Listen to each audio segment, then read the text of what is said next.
I was wondering, like, the word prostitution.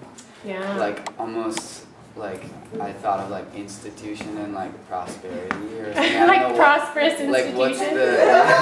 well, like, that's pretty true. What's the, like, origin of that word, do you know? And prostitute, it goes from, like, whore to harlot to, like, strumpet are all kind of connected together.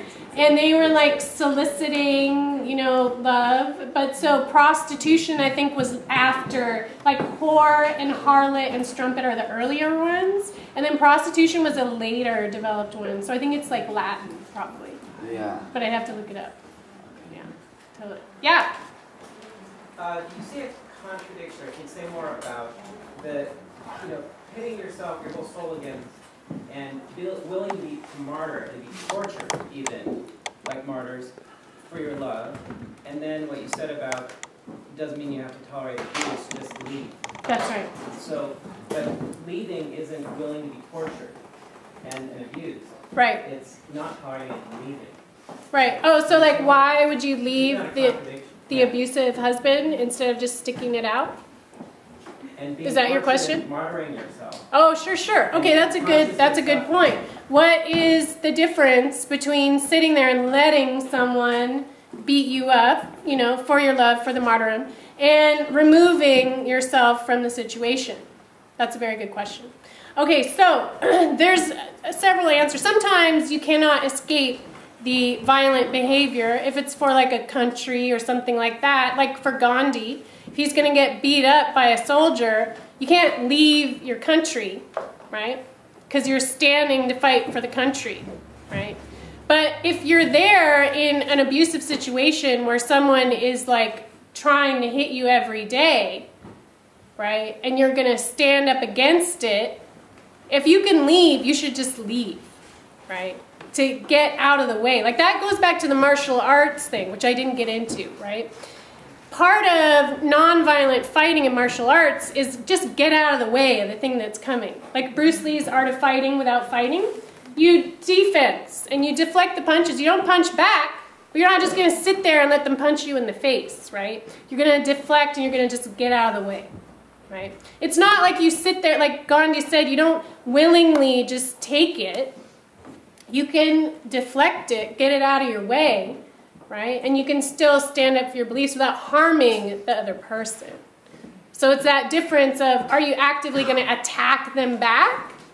Doesn't necessarily mean you have to like sit there and take it if you have a choice, right? Obviously, if you're captured and they're going to torture you, you have no choice. So then you just have to take it and be the martyr, right? But if you're like in a room and someone's punching you, you get out of the room. You can just get out of the room, right? Is it the difference that one is public and for a cause that involves, you know, many people of masses, right, and one is a private individual? Because a lot of martyrs would march to their death. They would. That's true. And willingly be, you know, tortured knowingly. That's totally true. Is that? I mean, I think that's like individual choice, right? Unless it's exerted upon you, like you're captured type of thing, then that's a different thing. But there's a lot that do like make that happen to them on purpose. That's true. But I don't know, I think, you know, you can like not necessarily have to just go into your terrible husband every day and have to face him. I don't know. You know, maybe that's true martyrdom. It's quite possible. But so terrible. In the back. Hi, Lawrence. Well, I was thinking about what you just asked, and I was thinking how if you allow yourself to be engaging with the tyrant in such a way as being the victim, like in a relationship. Yeah. Like if you keep going and you know you're going to get your ass beat up somewhere, you keep walking into the situation, you're part and parcel to the situation. Right. So if the tyrant only exists in the situation, like this archetype of the tyrant, this energy, the punches that are thrown, whatever, then if you consciously disenable the situation, then where's the tyrant going to go? It's not there. It's true. And so how, I mean, I guess that I'm basing that all on the idea that the tyrant is antithetical to love. Right. Well, I mean, I think tyrants need love, and that's why they're tyrants. you know? But, so I don't know if they're antithetical, but they certainly, I mean, from appearance, that's how they look, right? But most of them have sex with prostitutes because they can't get the love, right? That's the thing with the tyrant. But, yeah, I mean, it is. That's a good question. Like, what is the difference between going in willingly to face those, like, tyrants, like, or just go into a place where you know people are so you can, like, get involved in that kind of thing so you can stand up for yourself, you know? Or are you going to, like, do it in your environment that you're in, wherever you are? That's a good question. Yeah. There's, like, that quote, when the power of love overcomes the love of power, and the world will know peace. It's true. Jimi That one's really good. Yeah. Jimi I Hendrix. just wanted to remind everybody of that to figure out. Soul power, right? Yeah. Right, so there's like the illusion of vision, right? And then it seems like love and sympathy and compassion like amplified, like unity underlying that, or like transcend the division. But then I also think about how things are vibrating at different frequencies, and then how like that action might tune things that seem separate to each other. And I know that Bruce Sheldrake has a theory called sympathetic resonance. Mm-hmm. Is that what that is, or is that Like through vision specifically? just through love and sympathy, things tune together? Yeah, I mean, there's a lot of stuff like harmony, concord, you know, being on the same kind of note. And there's like a lot of physicists that have taken it down to look at like which electrons go with which electrons because of their frequency, right? So it does have to do a lot with like what frequency are you at? And I know everyone thinks that's really new age as soon as you think about what frequency am I emanating. But it's actually true, like we're electromagnetic beings and we do emanate like a kind of song, so to speak. And they found that true of individual atoms, of electrons, of molecules. Everything has like a sound that it emits that you can actually listen to. So a lot of theories say you do love certain people because you're going on the same frequency, right? And that's like Justin Bieber is such a good example. Again, how you can use sound and music and how that like strikes that chord. And chord comes from coer, which is heart, right? And even coerce. Right? So it's that music has such power of influence because that harmony, that frequency is just hitting those teenage girls at the right spot, you know, that is like having that effect. I think what's cool with that idea is that the Buddhists talk about boundless compassion or boundless love, so then it's like, you know, you're tuning to the, you know, everything that is kind of, or like the whole universe. Through that concept. It's true. It's very true. Yeah.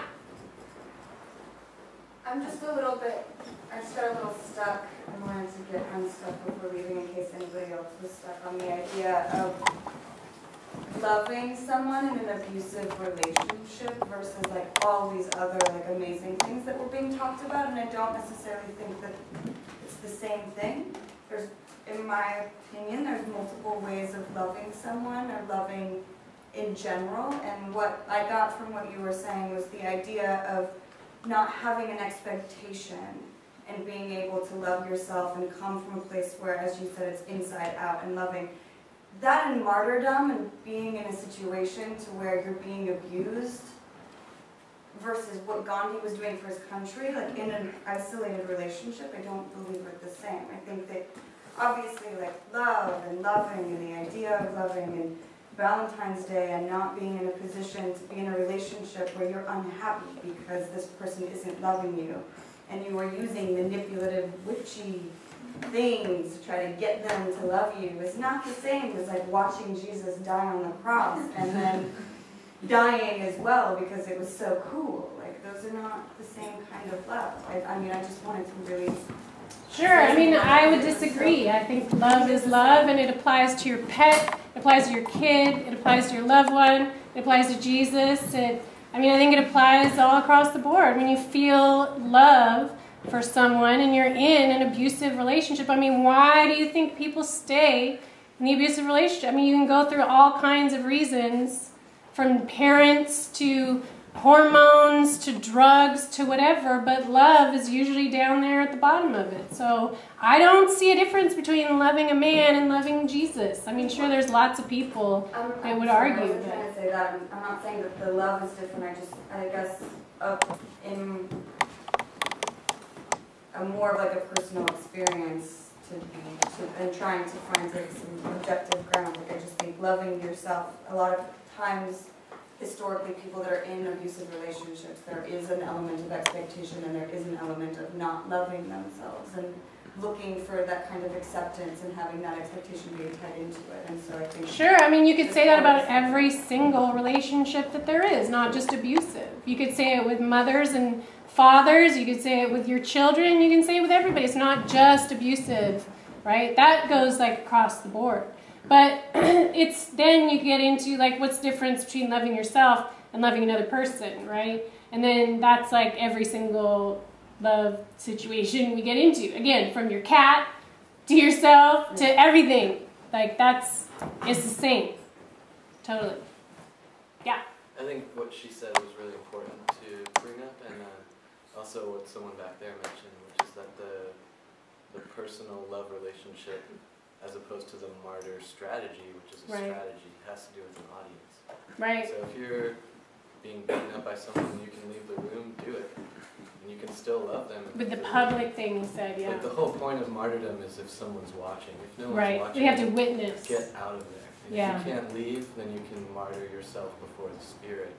Yeah. And that's the same thing too. Like if you're locked somewhere and you can't move, and you remain in a state of love, that's martyrdom before the whole universe. Right. That's a really good point. The whole strategy of nonviolence is a strategy that has to do with people knowing about it. Right. And the question that was asked by the people that rejected nonviolence in the 60s and 70s and still today in a way was, does it work if the oppressor or the person you're fighting against with love, if they have no conscience, does it work? And they don't. Right. They will kill you. If it's singular, the right. reason And it works is because someone else is watching. Sure. They will take the inspiration from that and they will. But a big point of mine is at the end of the day, I mean, that's what the martyr, the whole word means to look, right? To witness. That's inherent. So but if you find yourself by yourself and someone's like killing you or raping you, I mean, you have to be able to do that as well, whether it's somebody watching or not. And that's the thing with the individual relationship. It's the same. So it is a strategy. Whether you can get out of the way or not is an important factor. Very true. And whether it affects anyone beyond the. I mean, love and energy and everything affects everyone. Right. And then you can say, like, then you have to wonder, like, if you do it in that moment and nobody's watching. You know, it's like if a tree falls in the forest and nobody's there to hear it, does it make a sound? So if you die for love and no one sees it, is that like the tree in the forest that falls and no one hears it? Or does the action happen anyway, whether there's a witness or not, right? Right. So that's the whole question. Like, the whole concept of nonviolence in that way is dependent on witness. Like when people say, what's the point is not that this person's going to have a change of heart. The point is that someone else will see that they didn't have a change of heart and they will love more too. Right. And that may take hundreds of years. But then the deeper point is you have to have that in you too, right? Yeah. So that's even if nobody's looking. But situations where you don't have the choice to leave could be like you're being coerced, or it could be like, we live in this neighborhood, the police come here every day, they shot little kids. What are we going to do? We're not going to move because we don't have any money. What are we going to do? Exactly. And some people said, let's get guns, and those people got shot. Yeah. And some people said, let's love more, and they got shot too. Yep. And we're here to talk about it, and that's the point. Yeah, because the people saw the people that said, let's love more. Exactly. Yeah. Yeah. Yeah, I think sometimes, like, actually loving someone is not allowing them to do harm to themselves or to other people.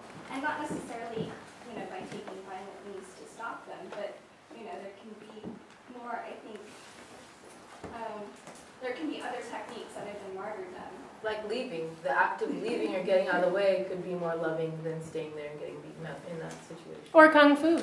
Without hurting them, but not allowing them to do the because we're all the same, so if you love yourself, then you love the other person too. It's true. Like that's the Jesus thing, right? You gotta love your enemy. It's easy to love somebody you like.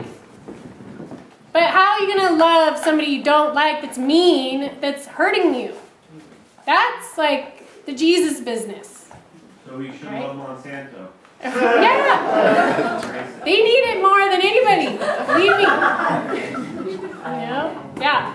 But aren't we actually talking about empathy? Like, I feel like that's the thing that is being evoked in like your actual suffering, and that can be on an individual basis, or that could be in a political basis. Like the reason that Gandhi was so effective is that people, through his suffering, it was through empathy that they connected with his suffering, and that is the thing that kind of pushed people to action.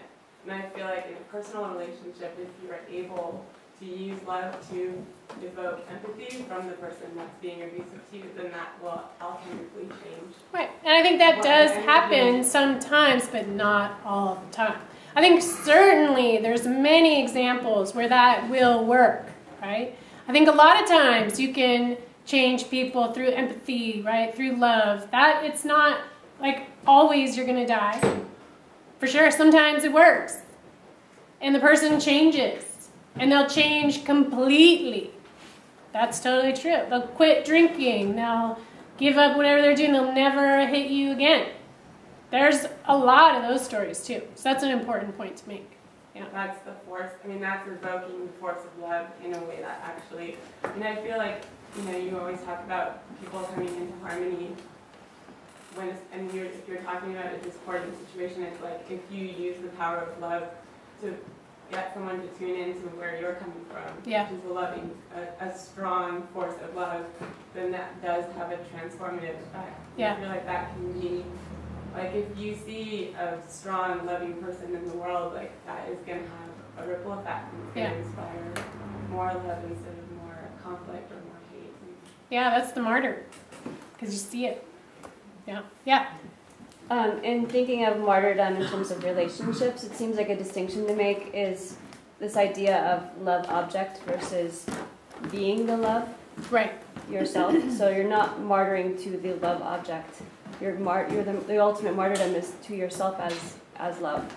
Yeah, like I said, your whole soul becomes love. It's not like it's true. I mean, there's so many little distinctions you could get into, but the idea of the martyr is through the love they contain inside themselves, for love, right? Not for the love of the thing, like a thing they can possess, but like love as an action, as a thing that is in their heart.